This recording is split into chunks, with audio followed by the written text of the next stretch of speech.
जो पाकिस्तान है वो अजीत दोवल से सीख रहा है या दोवल डॉक्ट्राइन से सीख रहा है। ये जो टैक्टिक है ये इंडिया से इन्होंने पिकअप किया है। ये वही दोवल की डॉक्ट्रिन है। ये जो है कि अंदर घुस के मानना, इसको उन्होंने कहा कि ये दोवल डॉक्ट्राइन है।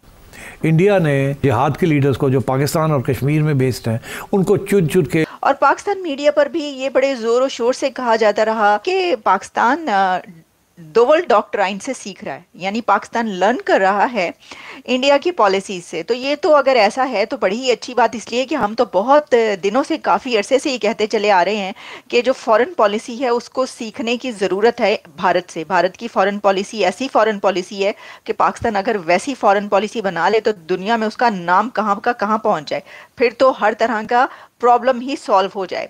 तो ये दोवल डॉक्ट्राइन क्या है और कैसे सीख रहा है? हमने कहा अच्छा कैसे, ये तो बात हम किया करते हैं ना कि सीखना चाहिए फॉरेन पॉलिसी को। तो उन्होंने कहा कि देखें, अफगानिस्तान के लोगों को, अफगानिस्तान को ये कह दिया गया है कि भाई अब टीटीपी के लीडर्स को मारा जाएगा। अब जो हलाक करना है और खात्मा करना है पाकिस्तान ने, वो टीटीपी के लीडर्स का, लीडरशिप का करना है, उस उनके ऊपर हमले किए जाएंगे। ये जो है कि अंदर घुस के मानना, इसको उन्होंने कहा कि ये दोवल डॉक्ट्राइन है। और इसके ऊपर उनका कहना यह था कि जिस तरीके से इंडिया ने या अजीत दोवल की स्ट्रेटजी ने पाकिस्तान के अंदर जो कश्मीर से ताल्लुक़ रखने वाले वो मुजाहिदीन और जिहादी जिनको के जगह जगह मारा गया और उनकी हलाकतों की खबरें चलती रहीं, और इतने ही ऐसे लोग जो कि कश्मीरी जिहाद जो लड़ते रहे और फिर वो टेररिस्ट भी डिक्लेयर थे इंडिया की तरफ से और भी कई ऑर्गेनाइजेशंस की तरफ से दुनिया में, उनको पकड़ पकड़ के जो मारा गया और ये पता नहीं चलता रहा कि ये कौन मार के चला गया गली कूचे में। अजीत दोवल की उस डॉक्ट्राइन से किया है कि जिस पे उन्होंने उन जिहादियों को मारा कि जो इंडिया पर जो है हमला करते रहे और जो भी सब माजी में पास्ट में होता रहा। तो इससे हमने कहा अच्छा चलें, वो कहते हैं देर आए दुरुस्त आए, लेकिन सीख लिया, लर्न कर लिया, चले कुछ तो लर्न किया। वैसे मेरा तो ख्याल ये था कि लर्न करते एजुकेशन में, एजुकेशन का लर्न करना होता और वहाँ की जो तरक्की है वहाँ से लर्न करते, और बहुत सारी जो उनकी यूथ पूरी दुनिया पर रूल करी है उससे लर्न किया जाता, और पीस आम के लिए और तरक्की के लिए जो वो भी लर्न करना चाहिए। नहीं करते तो चलें कर भी लें, कोई बात नहीं, अभी बहुत टाइम है, कर सकते हैं आप लर्न। अजीत दोवल साहब जिस तरीके से उन्होंने जो है ये लड़ाई लड़ी है और जगह जगह जो है बंदे फड़का दिए, लटका दिए और वो टपका दिए। ये जो टैक्टिक है ये इंडिया से इन्होंने पिकअप किया है। इंडिया ने आपके कश्मीरी लीडर्स को और जिहाद के लीडर्स को जो पाकिस्तान और कश्मीर में बेस्ड हैं उनको चुन चुन के असैसिनेट किया है। लीडर्स ना कश्मीरी बेस्ड इन पाकिस्तान, उनको किस तरीके से चुन चुन के असैसिनेट किए कर रहे हैं। ये वही दोवल की डॉक्ट्रिन है जो उसके साथ कनाडा के साथ तल्लुकात खराब, खालिस्तान मूवमेंट, खालिस्तान। तो इंडिया के जो टैक्टिक्स है कि पिक एंड किल लीडर्स, वो अब हमने कहा अच्छा फिर है गल है। तो एक तो इन्होंने ये कर दिया, दूसरा सिमिलरली जैसे इंडिया ने किया था सर्जिकल स्ट्राइक, तो सिग्नल तो बड़ा स्ट्रॉन्ग गया टू द तालिबान, मगर दैट्स नॉट इनफ। उनको पता है कि ये लॉन्ग टर्म गेम है ये। तो इंडिया ने तो ये कर दिया तो उसने वो कर दिया, वो करेगा ना। हमें किसी चीज को अगर गलत साबित करना है तो उसमें कहें यार इंडिया में भी तो ये हो रहा है ना, देखो अगर हम ये कर रहे हैं तो ये क्या बात है। तो भाई अगर उनकी गलत पॉलिसीज है तो गलत को गलत बोले ना, कि अगर वो ये गलत कर रहा है, लेकिन आप अगर गलत कर रहे हैं तो उसको भी गलत बोले कि आपके यहां भी ये गलत है। अगर उनके यहां वो गलत है तो आपके यहां भी ये गलत। खैर, उनकी अगर इकोनॉमी की हम बात करें तो उनकी economy it's for for away from Pakistan. क्या दुनिया के बड़े बड़े कंट्रीज उसके करीब नहीं है। क्या वजह हुई? आखिर सिक्योरिटी के मसाइल उनको भी होंगे, मैं ये तो नहीं कह सकता कि उनके पास कोई नहीं मसला होगा, उनको भी होगा। अमेरिका को अपने तौर पे होगा, बाकी जो डेवलप कंट्रीज हैं उनको अपने तौर पे खतरे उतरे होते होंगे। लेकिन क्या उसका सोल्यूशन उन्होंने ये निकाला है कि आप इंटरनेट को खत्म कर दो, दबा दो, कम कर दो, स्पीड हटा दो।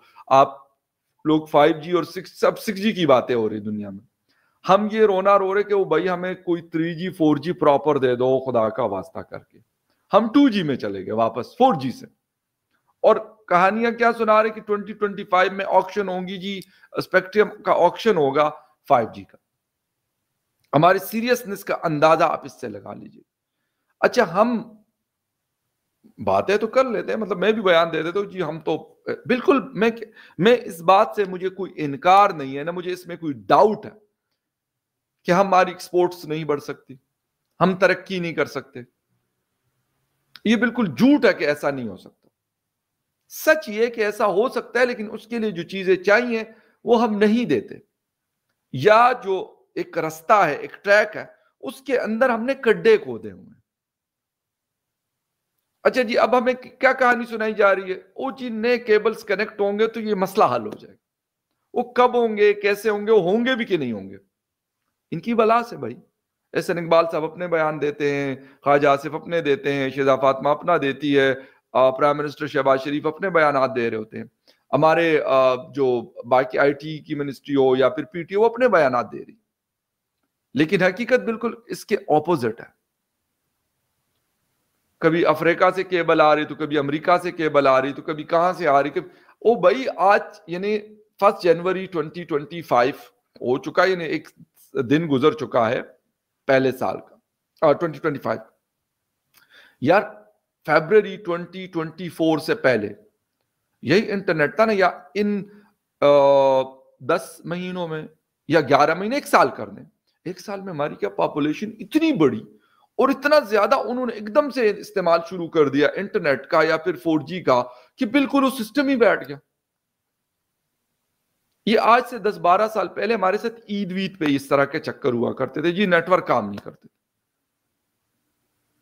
अब तो वो सिलसिला ही नहीं, अब तो रोज यही मामूल है कि मतलब ईद है या नहीं है, कोई मसला नहीं है, लेकिन आपका इंटरनेट नहीं चल रहा, आपका नेटवर्क जो डायरेक्ट कॉल है वो काम नहीं करता। एक समय था जब पाकिस्तान भारत के अंदर आतंकी हमले करता था, बम धमाके करता था, और भारत डोसियर लेके पाकिस्तान के पास ही जाता था और उनको वो सबूत देता था कि उनके लोग शामिल हैं इन हमलों में। और भारत ने कई बार इंटरनेशनल कम्युनिटी को भी ये बात बताई, यूनाइटेड नेशन में भी इस बात को बहुत ही अच्छी तरह से उठाया और दुनिया को बताया कि पाकिस्तान क्या कर रहा है, लेकिन उससे कोई भी फर्क नहीं पड़ा, क्योंकि उस वक्त की सरकार काफ़ी पैसिव थी और वो कोई भी काइनेटिक एक्शन या कोवर्ट एक्शन लेने की सलाहियत या तो नहीं रखते थे या तो लेना नहीं चाहते थे।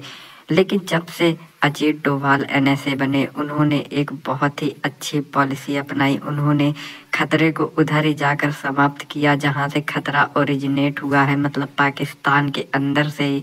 उन्होंने ऐसे कई आतंकियों को उनके घर में ही ठोक दिया जो कश्मीर में और दूसरे एरियाज में भारत के अंदर आतंकी हमलों या फिर आतंकी गतिविधियों में शामिल थे। और इसी चीज़ को अब पाकिस्तान खुद भी एक्सेप्ट कर रहा है कि जो अजीत डोभाल है, उनकी ये जो पॉलिसी है, उनकी ये जो स्ट्रैटेजी है, ये बहुत ही अच्छी है और इससे पाकिस्तान सीख भी सकता है और पाकिस्तान इससे सीख भी रहा है। ये एक बहुत ही बड़ी बात है कि आपका दुश्मन आपसे सीखे। इससे ये पता चलता है कि आप अपने काम में कितने ज़्यादा एफिशिएंट और मेटिकुलस